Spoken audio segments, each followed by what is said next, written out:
بسم اللہ الرحمن الرحیم۔ میں آپ احباب کو ٹرانسجنڈر ایکٹ بل کے بارے میں بتا رہا تھا۔ اس پر میں نے 2 ویڈیو پہلے اپلوڈ کر دی ہیں۔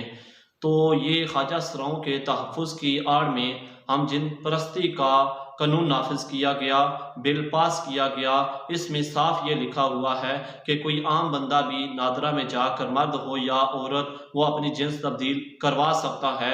اگر کوئی عورت ہے وہ وہاں جائے اور صرف یہ کہے کہ مجھ میں مردوں والی فیلنگ پائی جاتی ہے تو اس کی جنس تبدیل کر دی جائے گی۔ نہ ہی اس کو میڈیکل کی ضرورت ہے اور نہ ہی کسی اور ڈپلومے یا کاغذ کی ضرورت ہے۔ وہ صرف وہاں جا کر یہ کہے کہ مجھ میں مردوں والی فیلنگ پائی جاتی ہیں تو اس کو مرد لکھ دیا جائے گا۔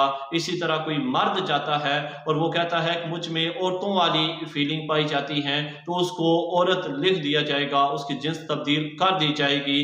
تو انہوں نے گناہ کا دروازہ کھول دیا ہے اور کبیرہ گناہوں کا دروازہ کھولا ہے۔ اس سے ہم جنس پرستی ہوتی ہے وہ اس طرح کہ اگر کوئی مرد ہے تو وہ کہتا ہے کہ مجھ میں عورتوں والی فیلنگ پائی جاتی ہیں تو اس کی جنس تبدیل کر دی جاتی ہے، اس کو عورت لکھ دیا جاتا ہے، بظاہر تو وہ مرد ہے اور وہ دوسرے مرد کے ساتھ جب شادی کرے گا تو گناہ سرزد ہوں گے، زنا وہ کریں گے ایک دوسرے کے ساتھ۔ تو یہ قوم لوط والا کام کر رہے ہیں، تو پھر ہم پر عذاب کیوں نہ آئے کہ جب قوم لوط کو اللہ تعالیٰ نے فنا کر دیا، تباہ برباد کر دیا، تو پھر ہم پر عذاب کیوں نہ آئے؟ ہر شکل میں عذاب آئیں گے ہم پر۔ اور دیکھا جائے وراثت کے مسئلے کو تو اگر باپ کوئی فوت ہو جاتا ہے تو اس کی بیٹی آگے کھڑے ہو کر کہتی ہے کہ میں مردوں والے جنس تبدیل ہوں گی، یعنی مردوں والے کام کرتی ہے تو خود کو مرد تسلیم کروا دیتی ہے، نادرہ میں جا کر اپنی جنس تبدیل کروا دیتی ہے، تو پھر تو اس کو دگنا حق ملنا چاہیے۔